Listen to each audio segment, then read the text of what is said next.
जी दोस्तों नमस्कार। Study hungers पर आपका बहुत बहुत स्वागत है। आशा करता हूँ आप सभी बहुत अच्छे होंगे और अपनी तैयारी को एक नई दिशा दे रहे होंगे।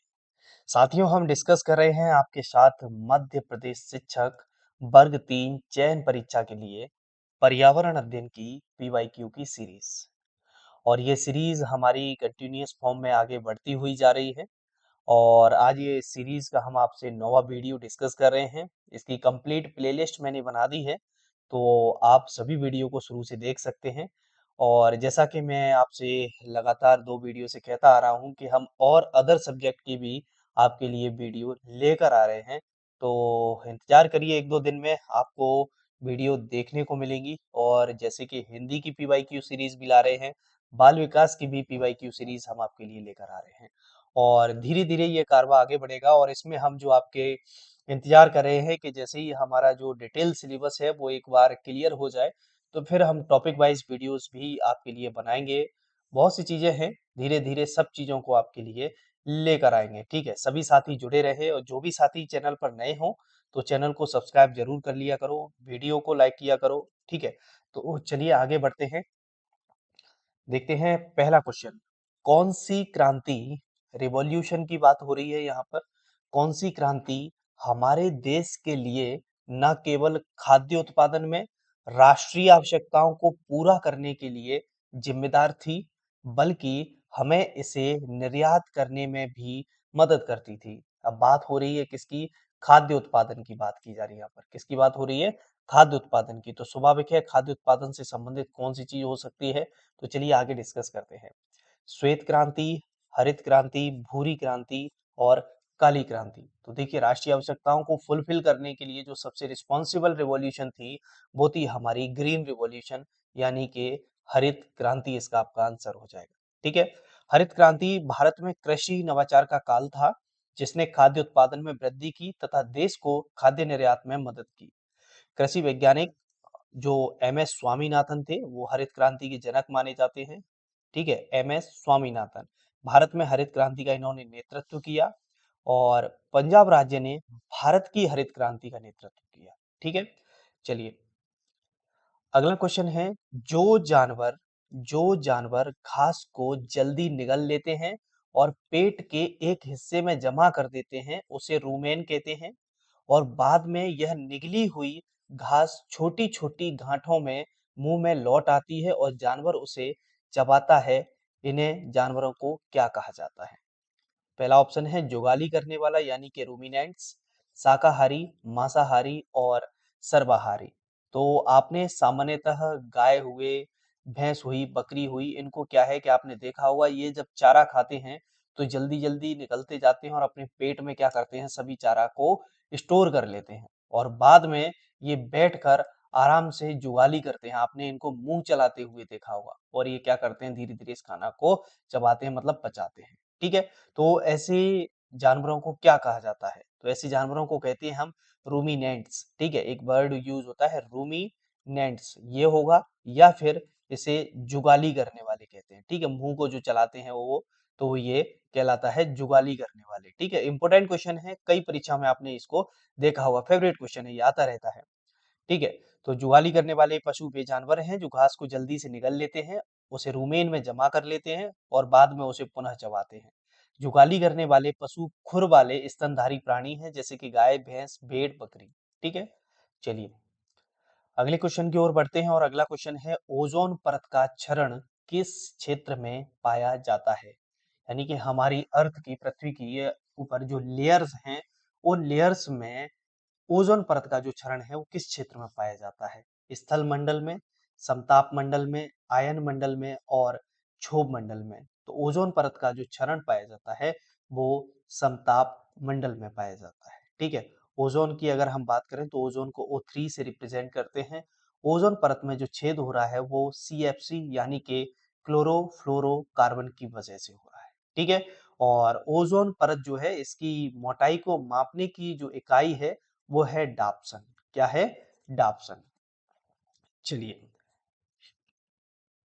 अगला क्वेश्चन है चींटियों का घर कहा जाता है? बढ़िया, देखिए अच्छे अच्छे क्वेश्चन देखने को मिल रहे हैं। एक शायद इससे 1-2 वीडियो पहले वाली वीडियो थी जिसमें पूछा गया था कि बिल्लियों की जो बिल्ली पालते हैं कैट लवर जो होते हैं उन्हें क्या कहा जाता है। बढ़िया, अच्छे अच्छे कुछ न्यू क्वेश्चंस होते हैं वो आपको देखने को मिलते हैं। ठीक है, तो इस बार पूछ लिया चींटियों का घर कहा जाता है।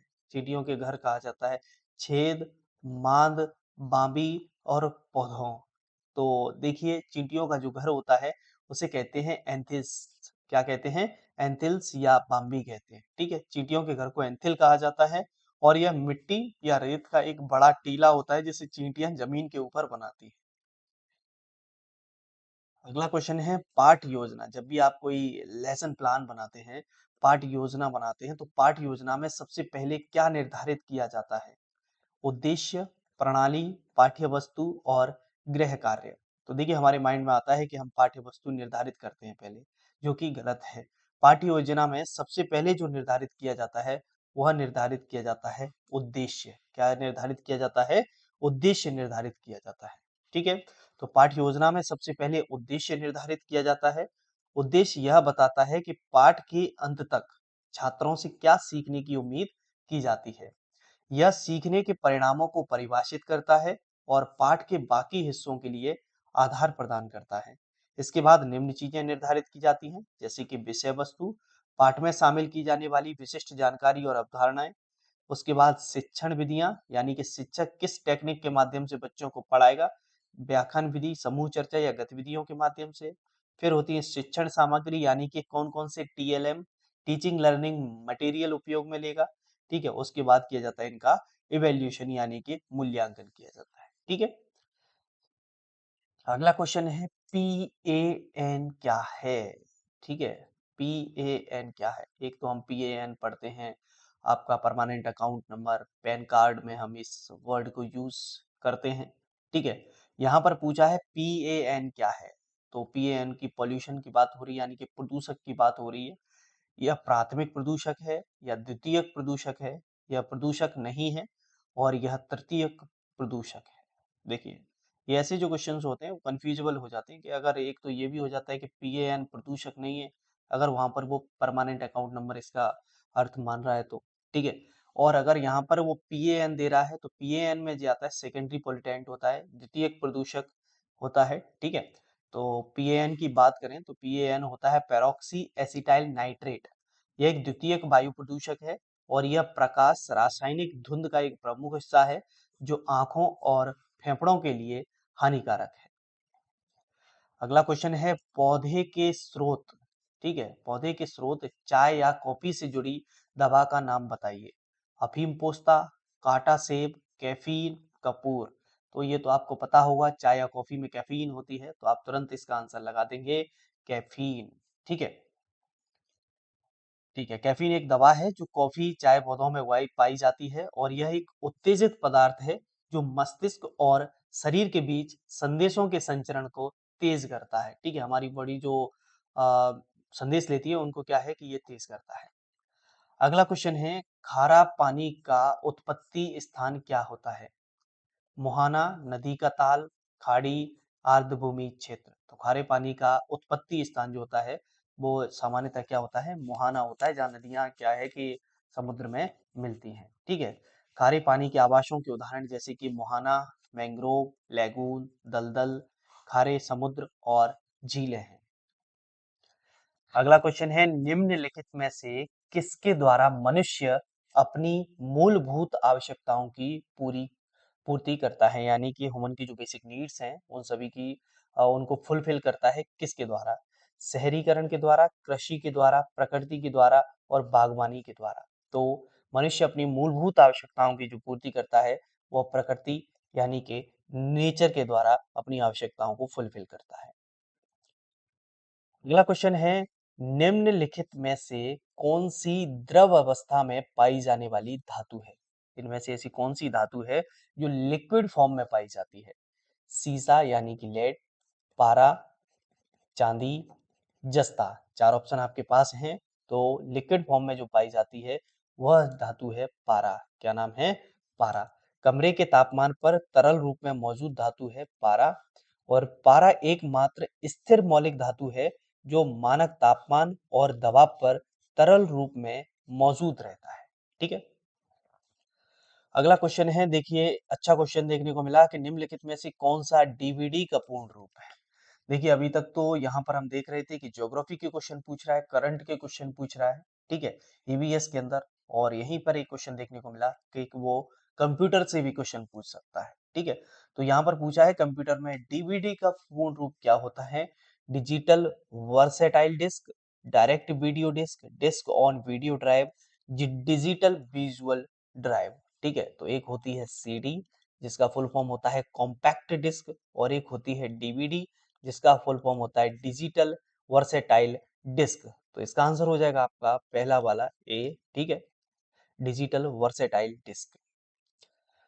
अगला क्वेश्चन है, निम्नलिखित में से कौन सा विशेष रूप से सामाजिक दक्षता के अंतर्गत आता है।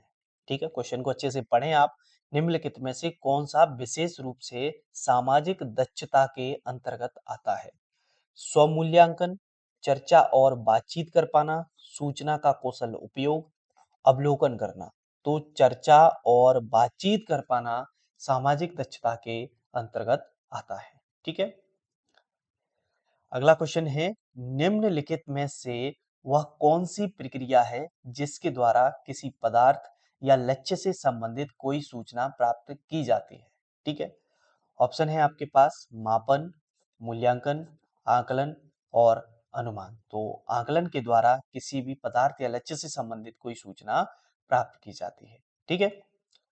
अगला है, वह प्रक्रिया जिसमें जटिल कार्बनिक पदार्थ, कार्बन डाइऑक्साइड, पानी और पोषक तत्वों जैसे अकार्बनिक पदार्थों में खंडित हो जाते हैं, क्या कहलाती है। बढ़िया क्वेश्चन है। वह प्रक्रिया जिसमें जटिल कार्बनिक पदार्थ, कार्बन डाइऑक्साइड, पानी और पोषक तत्वों जैसे अकार्बनिक पदार्थों में खंडित हो जाते हैं, क्या कहलाती है। संयोजन, कंपोजिशन, अपघटन डिकम्पोजिशन, संगठन ऑर्गेनिफिकेशन, पोषण न्यूट्रिफिकेशन। तो यह प्रक्रिया कहलाती है अपघटन यानी कि डीकम्पोजिशन। क्या कहलाती है, डीकम्पोजिशन। तो वह प्रक्रिया जिसमें जटिल कार्बनिक पदार्थ, कार्बन डाइऑक्साइड, जल और पोषक तत्वों जैसे अकार्बनिक पदार्थों में टूट जाता है, उसे हम कहते हैं अपघटन। क्या कहते हैं, अपघटन।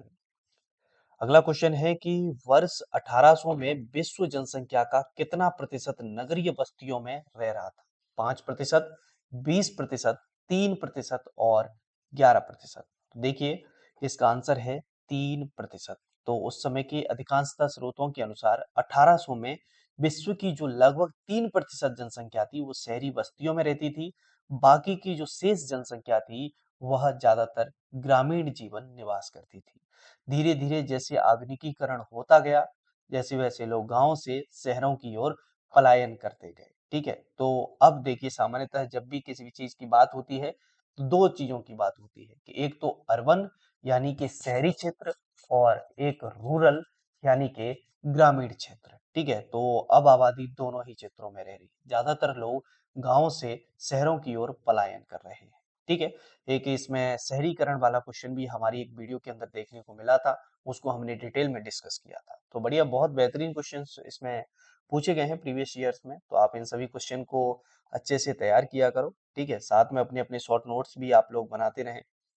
चलिए फिर यही क्वेश्चन थे, और फिर मुलाकात करेंगे अगली वीडियो में। जब तक आप सभी अपना ख्याल रखिए। जय हिंद, जय भारत।